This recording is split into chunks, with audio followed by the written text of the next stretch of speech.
Well, no camera shots to show you just yet, so I thought I would start out with some gorgeous pictures sent in by you all. How about this one? Sebring sunrise, just showing off those colors, lighting up the sky, reflecting on the water with some crepuscular rays. Just beautiful. I love this shot. Thanks to Jacqueline for that one. And then Lakewood Ranch, high above Lakewood Ranch, Gordon Silver flying his drone, capturing all these beautiful colors, lighting up the sky there as that sun just dipping below the horizon. So always love to see your pictures and share them on air. We get you outside to the big picture here. High pressure just off of our west coast, driving in winds primarily out of the west, but a little bit of that northwest wind in play for this morning, with a front just across areas well to the north of us that's keeping the deep south and the southeast well in that zone for high heat and humidity. Temperatures in the 70s to 80s in the mix for all of us, so it is already a warm start to the day, and we're just going to heat up very quickly. Look at all of the states here across the southeast that are under these heat advisories in this orange color, and then extreme heat warnings in pink. Those include portions of the Panhandle right near Tallahassee, Panama City, Apalachicola under that extreme heat warning. Those are some of the spots that have been dealing with temperatures up to 98 yesterday in Tallahassee. I mean, that was the hottest spot in the mix. Brooksville just a touch behind that. 96 was the high yesterday there, as well as in Jacksonville, with those low to mid 90s for all of us. So we're running a little bit above average, and that's actually the trend with temps out the door this morning. A little bit warmer than normal for these morning temps. We've got the low to mid 80s for many spots, and then still some of those 70s in the mix for the Nature Coast, inland areas as well. But you see around Polk County, Highlands County, already a few spots sitting in the low 80s. Coolest right now up in Crystal River at 73, Brooksville 75, as well as in Northport and Wauchula at this hour.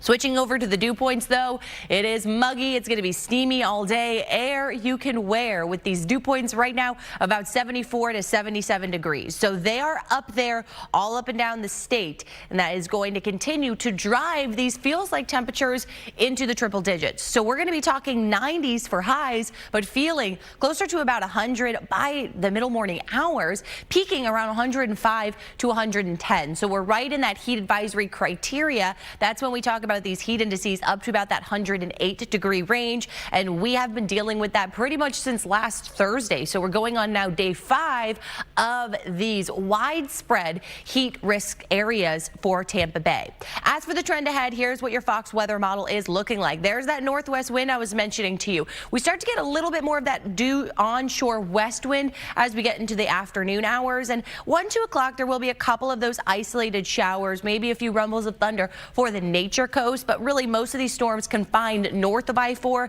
and especially closer to Citrus and Hernando. That'll be the favored spot from about 2 to 5 p.m. for a couple of those thunderstorms. But you see, even into the evening hours, most of our area is dry, especially for the coast, especially for our southern spots. And then as I play this out through Tuesday is our transition day as we start to build in a little bit more moisture. So I take you to 1 o'clock Tuesday afternoon, west wind, meaning those showers and storms will come in off of the Gulf. Could see an earlier start to those tomorrow afternoon and slightly higher coverage of those into the evening hours. So we're back to some of those late day inland focused storms, especially as we get to the middle of the week. Look at our rain accumulations for the end of today. Really not much in the way of anything for all of our counties. You do see, though, that potential for an isolated pocket of heavy rain, though Citrus and Hernando really the only spots that we're seeing that on our Fox model. And then as I play this out through Tuesday, Wednesday, a little bit more typical looking as we start to see some of those pockets of maybe 1-2 inches of rain to be possible here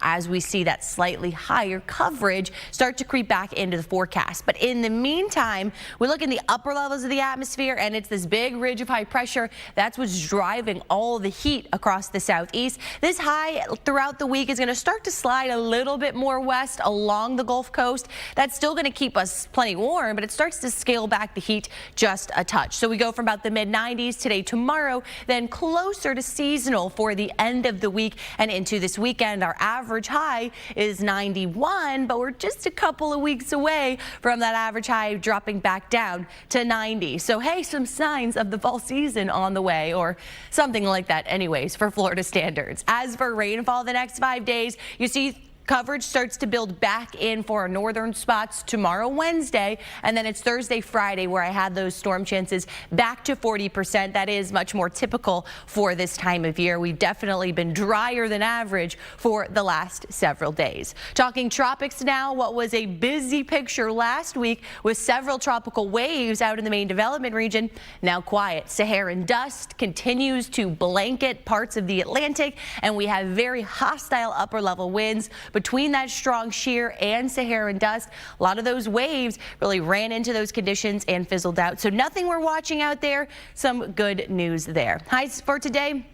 Low 90s for the coast, 94 in Tampa, talking about those mid and upper 90s for all of our inland spots, even for the nature coast, pushing into the mid 90s for today with only a few spots of that rain cooled air. On the water, seas 1 foot or less, light chop for our bay and inland waters, northwest to west wind, about 5 to 10 knots. Water temps back into the upper 80s, just shy of 90, so feeling more of that warmth in our Gulf waters. High tide 5:24 this morning, and then our low tide 12:10 in the afternoon. Warm for any of your evening plans, but dry. Few clouds around with those light winds being felt out of the west throughout the evening and the overnight hours. There's your 7-day forecast. Slightly higher storm chances with 90s here to stay, feeling like the dog days of summer.